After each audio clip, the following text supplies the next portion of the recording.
जो अनेक देवी 10,000 जन्म तक जो अनेक अनेक देवी देवताओं का पूजन किया करता है, तब उसकी ब्रह्म में रति होती है। और 10,000 जन्म लेके ब्रह्म चिंतन जब करे, तब बाकी श्री नारायण भगवान में रति हुई। और 10,000 साल तक नारायण को भजन करे, तब श्री राम के चरणों में प्रीति हुई। और जब 10,000 साल तक राम जी महाराज को चिंतन भजन आराधन करे, तब जानकी वल्लभ के चरणों में प्रीति हुई। और 10,000 साल जन्म तक जानकी वल्लभ की आराधना करने वाले की चित्रवृत्ति ब्रज में कृष्ण में हुई, ब्रजवासी कृष्ण। और 10,000 जन्म तक कृष्ण भजन करने पर जुगल सरकार की प्राप्ति है। क्षण एक कबहु नान्तर होई, प्राण सो एक देह हैं दोई। राधा संग बिना नहीं श्याम, श्याम बिना नहीं राधा नाम। ये वृंदावन की लीला मत समझो गुण को चीला, या पे ऋषि मुनि बलिहार जपे जा राधे राधे। अभी कुछ बातें अनेक अनेक लोगों से एक कोई अमोघ जी महाराज का नाम बहुत ज्यादा इस समय प्रचलित हो रहा है।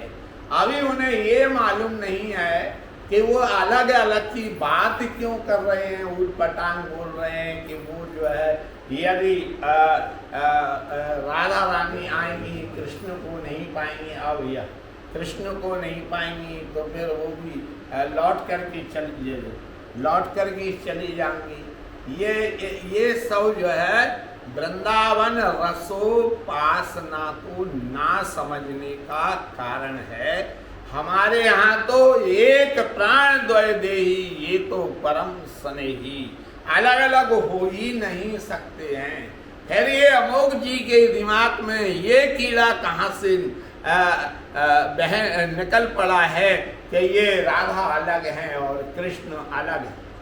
यहाँ दो भाव ब्रज में बताए गए हैं। एक तो गोपियों के कृष्ण है, माखन चुराते हैं, तरह तरह से लीलाएं करते हैं, कहीं चुड़ैलिन बनते हैं, कहीं वो मनिहारिन बनते हैं, लिलिहारिन बनते हैं, कभी दूध दही चुराया करते हैं, दैत्यों का वध किया करते हैं। और एक स्वरूप वो है कि राधा चरण कमल को भौरा बनवे कौन ललचाए।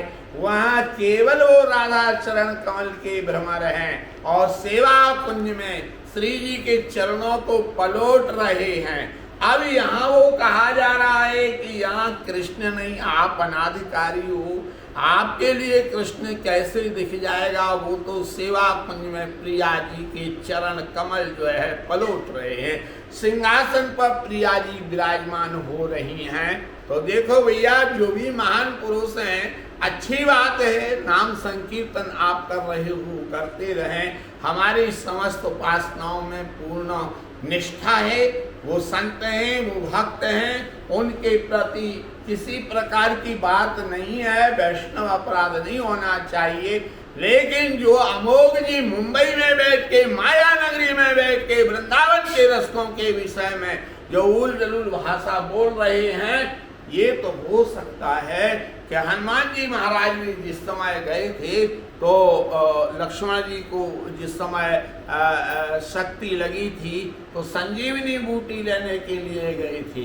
एक भगत जी वहाँ भी दिखाई दे गए थे, वो भी राम नाम का दुपट्टा ओढ़े हुए थे, वो भी सत्संग की बात कर रहे थे। यही स्थिति मुझे यहाँ लग रही है कि यहाँ के वृंदावन के रसिक जो एक क्षण बाहर नहीं जाते हैं। ध्रुवदास जी कहते हैं, खंडे खंडे होए जाए तन, अंगे अंगे सत टूको, वृंदावन नहीं छाड़िए, छाड़े वो है बड़ चूक। तो ऐसे संतों में इस समय वृंदावन में बाबा प्रेमानंद जी, गोविंद शरण जी विराजमान हो रहे हैं और उनका जो रसस्राव हो रहा है, जो हरिवंश महाप्रभु की लाडली राधा का नाम उच्चारण कर रहे हैं, ये समय 7 समुद्र पार तक नाम गूंज रहा है। हमारे ब्रजवासी कहते हैं वृषभान की लाली करेंगी भली, वृषभान ये दुष्टों के दल में मची खलबली, वृषभान की लाली।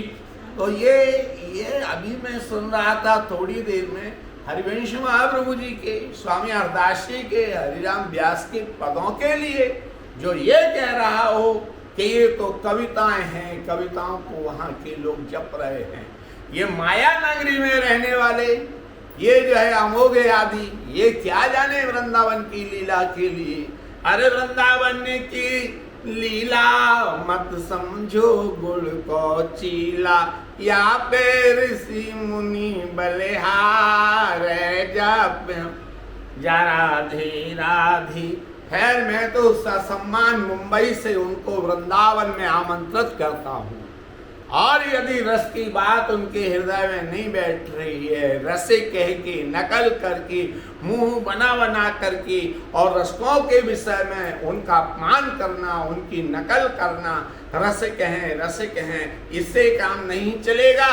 आप आइए, मैं मानता हूँ हो सकते हैं कि आप उद्धव जी के अवतार हो, तो यहाँ आ जाओ, यहाँ आपको मालूम पड़ जाएगा कि रसिक किसे कहते हैं, किसे नहीं कहते हैं।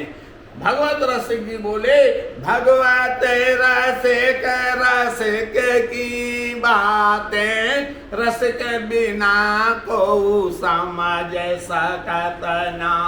मैं मुखराई राधा रानी की ननिहाल में बैठ के, ये कौन की नानी है? बोले विद्या परा द्वयाक्षरा, जो 2 अक्षर की पराविद्या है उसका नाम राधा है, राधा। अब वो जो है कहते हैं राधा राधा। अरे भैया ठीक है, आप हरे राम राम राम हरे हरे, हरे कृष्ण कृष्ण कृष्ण हरे हरे कीर्तन करिए। नाम संकीर्तनम यस्य सर्व पाप प्रणाशिनम, सभी वैष्णव कीर्तन के ऊपर जोर देते हैं, लेकिन वृंदावन के रसिकों को यदि निशाना बनाया तो ठीक नहीं होगा। ना तो तुम ठाकुर के प्यारे बन पाओगे, ना राधा रानी के प्यारे बन पाओगे। वृंदावन वास मिलना तो हाँ हो सकता है आपके पास संपत्ति हो, आपने कोई वृंदावन में आश्रम बना लिया हो, कुछ वृक्षों के लिए काट कूट के कोई भवन बना दिया हो, फिर भी क्या कहा जाए, वैष्णव के लिए कहना उचित नहीं है। लेकिन मैं अमोघ जी से कहता हूँ कि आप वृंदावन आए और रसिकों के सामने बात करें, तब आपको पता लगेगा कि वृंदावन में प्रेम की धारा कैसे बह रही है। अरे भाई, जो एक प्रसंग मिलता है, जन राधा के लिए तुम सहज में कह रहे हो, वहाँ के लोग तो राधा राधा रटते रहते हैं, प्रमाण चाहिए, प्रमाणों की बात करते हो। ब्रह्मवैवर्त पुराण में आया, एक बार श्याम सुंदर ने राधा रानी ने श्याम सुंदर की बंशी ले ली, पहली फूंक मार दी, उससे 3 महाशक्ति प्रकट हो गई, महाकाली, महासरस्वती, महालक्ष्मी। तो ये अनंत अनंत शक्तियां प्रकट होती हैं। श्री राधा शक्ति स्वतंत्रा परहा। मैं इस मुखराई गांव में बैठकर केवल उनकी बुद्धि शुद्धि के लिए श्री जी से प्रार्थना करता हूँ कि वो किसी रसिक के विषय में उल जुलूल भाषा का प्रयोग ना करें, नहीं तो ना वो कृष्ण के प्यारे बन पाएंगे, ना राधा के प्यारे बन पाएंगे, और ये वैष्णवों का अपराध होता रहेगा, संतों का अपराध होता रहेगा। श्री जी मंगल करें, किसी का मंगल ना हो। यहाँ तो मंगल की कामना की जाती है। पुनः मैं कहता हूँ कि अमोघ दास जी जो है अपनी वाणी को संयमित करें। जय जय श्री राधे, जय जय श्री हरिवंश।